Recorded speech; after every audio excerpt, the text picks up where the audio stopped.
Rack of lamb. This is another one of those things that I see you guys cook at home all the time, and I don't think that you do it as well as you could. So I'm here to help you. I made it a point. I went to the grocery store. I didn't go to a butcher. I didn't order this from my restaurant guy. I went to a grocery store and I picked up the same rack of lamb that you're gonna find at the grocery store. I'm gonna teach you how to trim it, how to prep it, and how to get it ready to go so you can make your lamb as good as restaurant lamb.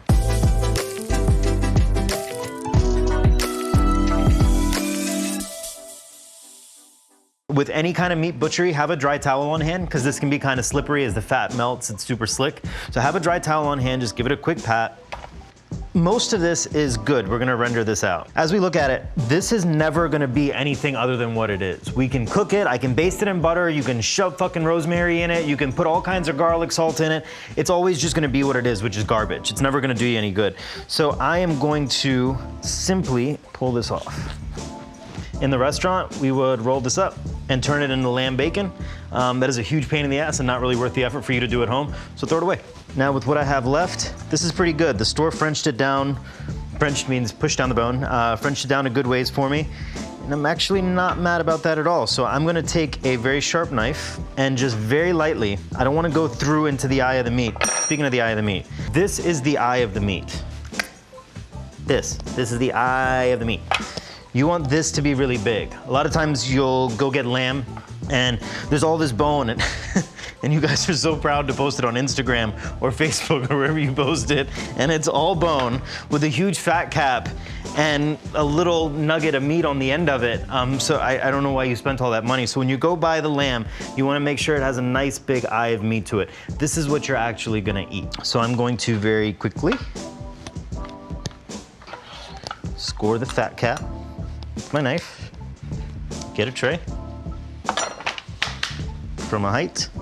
Why do we season from a height? Because if I season from right here, this all goes right here. If I season from up here, this all goes everywhere. Black pepper, press it in. Something else I want to do at this point, because these bones are really pretty and they'll burn if I don't take good care of them. So I'm gonna grab some aluminum foil, just wrap the tips of the bones. This way they don't burn on me, they stay nice and pretty. And go over to the stove. So there's a lot of fat on this lamb already. I don't need to add a lot of oil to the pan, but I do want to add just a little bit to get it started. Now, unlike other things, I'm not looking for a huge sizzle or a huge pop here. I want this to render out slowly, so like a duck breast. We're gonna slowly pour off the fat as it starts to render off of the lamb. The lamb, this is not really a flat surface, so see how this goes in a little bit? I'm starting to get color here on the eye of the meat, so I need to be careful not to let that heat permeate too far in because it's gonna hammer my lamb and it's gonna be overcooked and not taste good. So how then do I get this to sear, you ask? Grab a towel, fold it in half again. You got a little bend there. There's space to bend this lamb. So with my fingertips, I'm gonna push down and get just that fat cap and render out that fat. I'm pushing against the bones so that that fat cap is what's touching and it's rendering out. Now, as that fat renders out, I wanna get it out of the pan. Hold this up one hand, pour off with the other. The aluminum came off, no big deal, I'll put it back on in a second. Let me finish rendering out this fat. I mean, think about it. What do you hate sometimes when you eat lamb? You hate biting into that kind of white, raw fat. You don't want to do that. If you watch some of the Ramsay shows, you hear him, he'll slay restaurants all the time. Because he'll go in and he'll try the lamb and he'll be like, where's the lamb? Where's the lamb? It's because he's eating that raw white fat and nobody took the time to render out. So just like a duck breast or anything else, you know, lamb takes time to render out the fat and really get people to appreciate the best part of that meat. It's also important not to throw out this lamb fat. So now that I've got a good bit of the fat rendered out, I'm gonna turn the heat right down, add in some butter, a lot of butter, lay my herbs on top here, and if you haven't guessed yet, I'm gonna baste. Now I'm imparting the flavor of the herbs onto the lamb, the flavor of the garlic, the flavor of the butter, really making this something very special. All right, that's done. Now, a lot of you guys would just stop right here.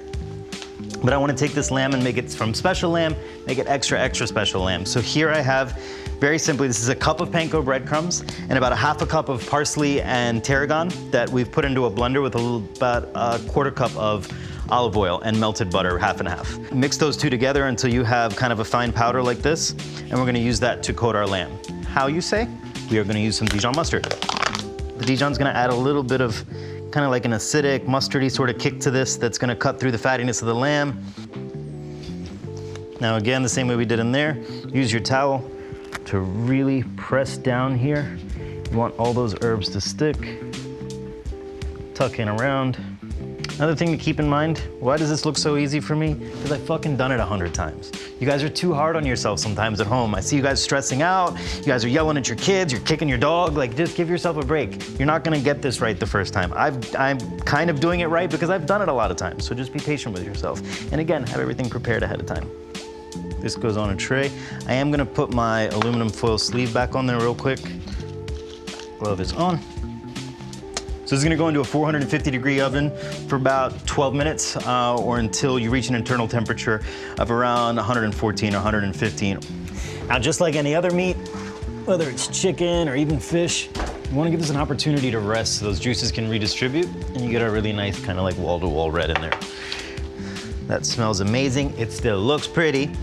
And we cooked it for, in total, I would say about 20 minutes or so, 25 minutes maybe. So I'm gonna let it rest for another 12 or 13 minutes before I cut into it. Because what I don't wanna have happen is you cut into a beautiful piece of meat and then all the juices from it go everywhere. So all the lamb gets left on my board and you just get a piece of cardboard on your plate. So we're gonna be a little bit patient because we've done all this work and we want it to pay off. Lamb is rested. I'm gonna take it out of its comfy little place. I don't understand why people cut like between each one of the racks, because then you get really tiny, skinny little pieces.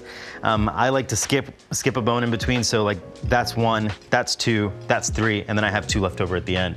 So, I mean, consider cutting your lamb that way instead of trying to go through each one, because what happens is you guys go through every single one and your knife spins out at the bottom and you get fucking lamb chicken nugget by the time you get to the bottom of the thing and it's just not worth it anymore. I'm gonna come down. God, that just goes through like butter.